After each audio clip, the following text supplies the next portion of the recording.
I bought my dream home after saving for a decade, only to discover I'd been lied to by the real estate agent. I was supposed to own it outright, but I ended up shackled to a nightmare. I didn't scream. I didn't sue. I waited. 6 years. And when I finally struck, it tore his entire life apart. If you've ever dreamed of revenge so poetic it could be framed in a museum, you're in the right place. Hit that subscribe button, drop a like, and comment your favorite twist of karma. Because today, you'll witness how quiet patience can become the loudest justice. I'm not a revenge artist by trade. I don't thrive on conflict, and I don't go out of my way to destroy people. But what I do have is an ocean of patience, and a very long memory. 7 years ago, I finally achieved what I had worked for over a decade to earn. I bought my own place. No roommates. No landlords. Just me and the keys to something that was truly mine. I'd scrimped, saved, skipped vacations and weekends out just to get here. I'm not exaggerating when I say it was one of the proudest moments of my life. Now, as any single buyer knows, I had to make a few compromises. I didn't want to be in a shared living arrangement, so I searched hard for something that wasn't under a strata title, which is basically a communal ownership setup with a lot of annoying rules and shared responsibilities. I found a rare gem, a shared block with freehold title.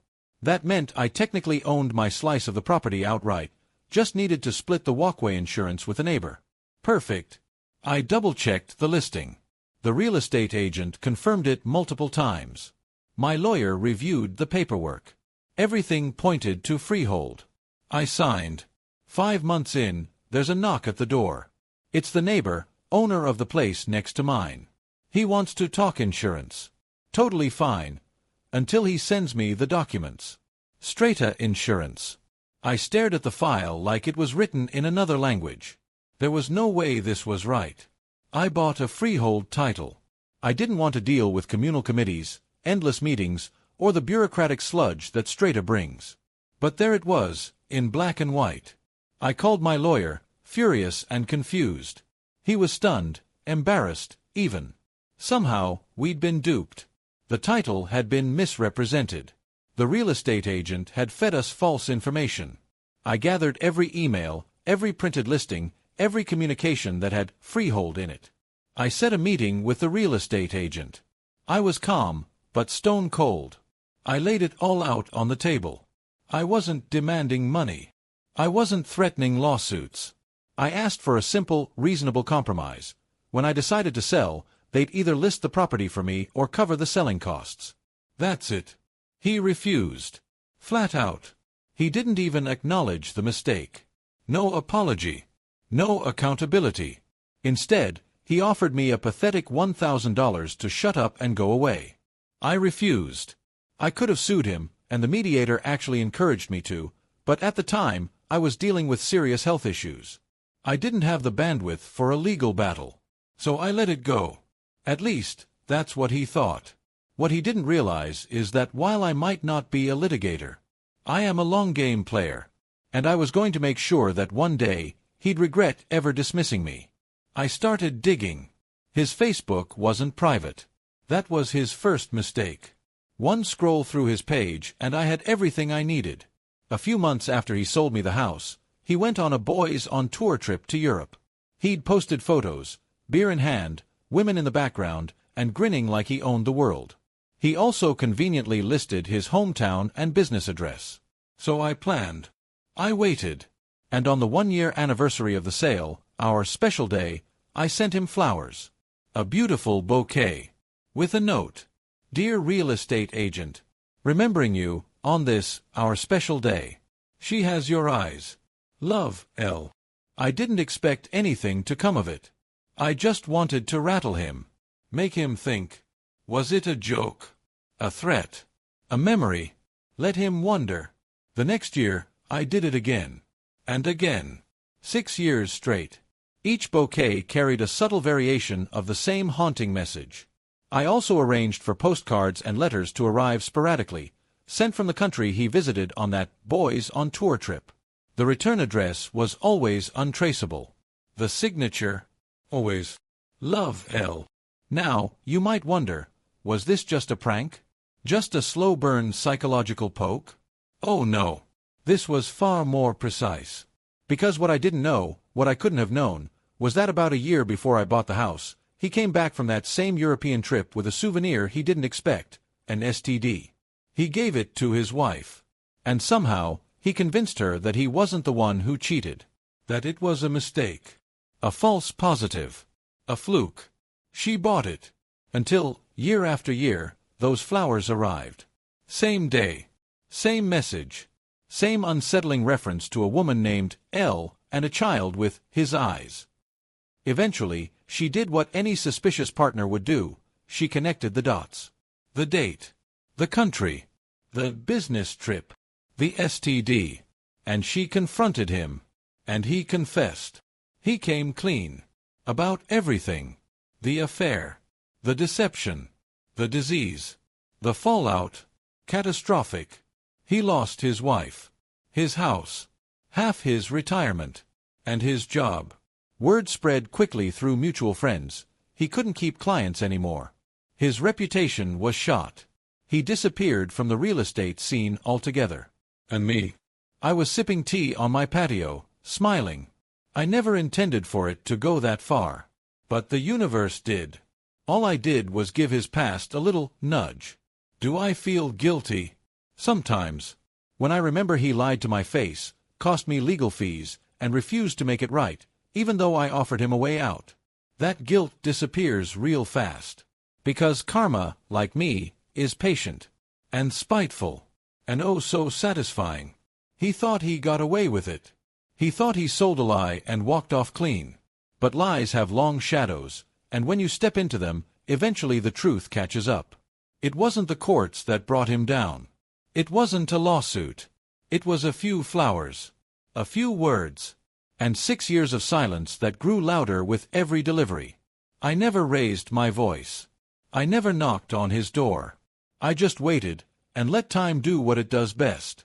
Sometimes, the best revenge isn't loud or messy. It's patient, precise, and poetic.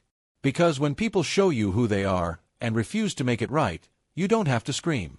You just have to remember. And wait. He sold me a lie. A legal binding lie that cost me tens of thousands, and when I confronted him, all he offered was $1,000 and a smug smile. So I made a choice. I wouldn't scream. I wouldn't sue.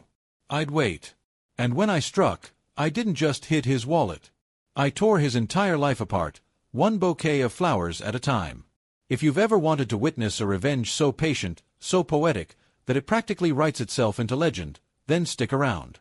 Like this video, subscribe for more true tales of epic payback, and comment your favorite moment of karmic justice. This one's worth every second. Revenge doesn't come naturally to me. I'm not impulsive. I don't scream in people's faces or toss drinks at liars. No. I'm quiet. Calculated. I sit with things. But I'll never forget the pit in my stomach the day I found out the house I had worked 10 years to buy was never truly what I thought it was. Let me take you back. 7 years ago, after a full decade of grinding, picking up extra shifts, skipping trips, cutting expenses, I finally had enough to put down on a place of my own.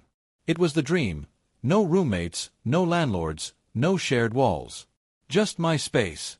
Mine. Now, to make that happen, I had to make certain sacrifices. As a single person qualifying for a mortgage solo, I couldn't afford a full standalone home with all the bells and whistles. But I could afford a shared block, if it had the right title. See, in my area, property can come under different kinds of legal ownership. The worst, in my opinion, is strata title. That's when multiple properties share the same legal lot. So even though you technically own your unit, you have to abide by a long list of rules and committees. Think shared maintenance fees, mandatory meetings, even restrictions on what color your front door can be. That wasn't going to work for me. I'm private. Introverted. I wanted my own little sanctuary. So I searched hard for a rare type of listing, a freehold title on a shared block. That means the land is divided, the ownership is entirely mine, and I only had to split a minor liability insurance fee for the shared walkway with the adjacent unit. Simple. Independent. And then I found it. A clean little 2-bedroom tucked away on a quiet street. The listing clearly said, freehold title.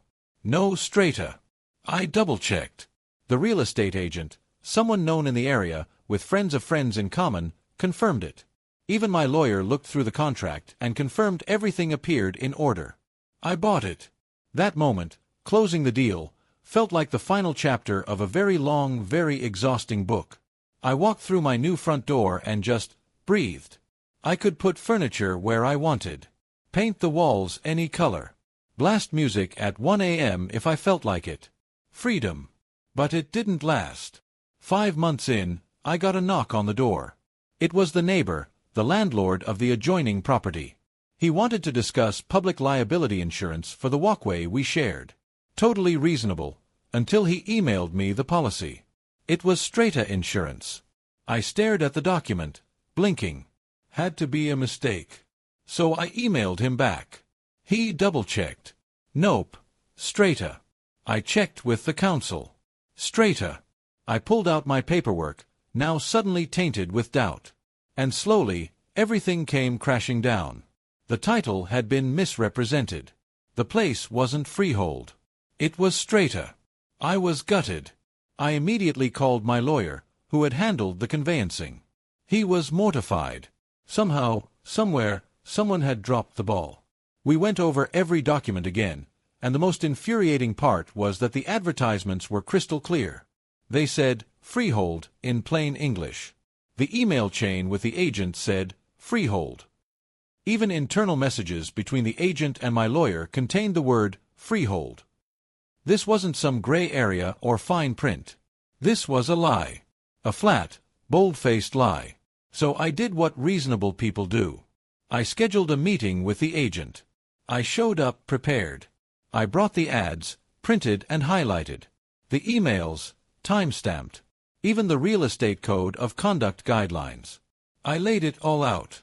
I wasn't angry, not visibly. I just wanted it acknowledged.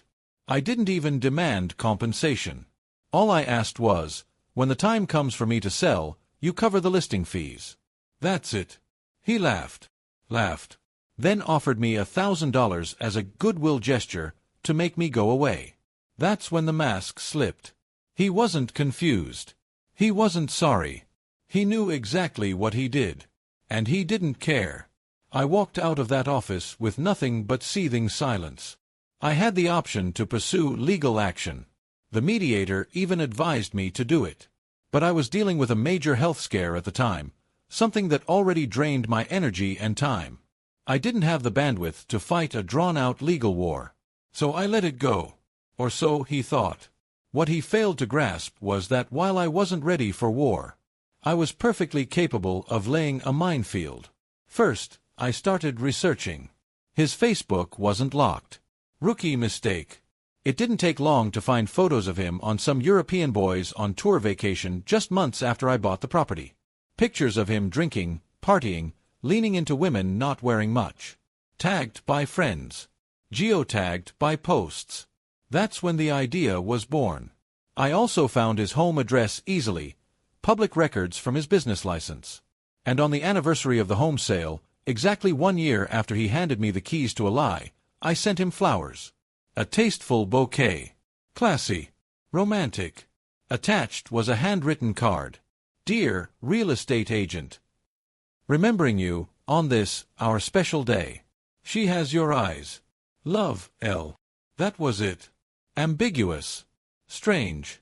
Just enough to spark confusion and fear. The next year, I did it again. And again. For 6 straight years. Sometimes the note would read, I still think about you. She looks more like you every day. The day you left us changed everything. I hope you're happy. And always signed, Love, L. I didn't stop at flowers. Every now and then, I'd send postcards. Handwritten, with foreign postmarks from the same European country where he'd partied on that infamous trip. They'd arrive a few weeks apart, saying things like, Wish you were here. Still waiting to hear from you. L and baby. No threats. No profanity. Just gentle, vague nostalgia with a heavy dose of implication. And it worked. Because what I didn't know, until years later, was that he had, in fact, cheated on his wife during that trip. Worse, He'd come home with an STD.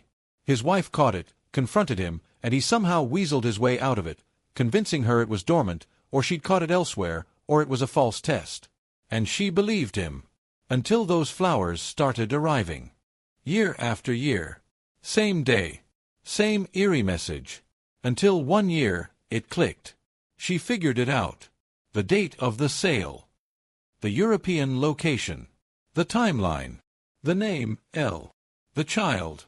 She confronted him again, and this time, cornered with evidence, he admitted everything. And just like that, his life unraveled. He lost his marriage, his home, half of his retirement fund, and, with his personal life in shambles, his professional reputation tanked. Friends of friends confirmed, his real estate career collapsed. Clients stopped calling. Word spread that he'd been unfaithful, and the whispers about a secret child didn't help. He quietly disappeared from the property market altogether. Meanwhile, I was living in the same house. Peacefully. The one he tricked me into buying. Only now, it didn't feel like a curse anymore.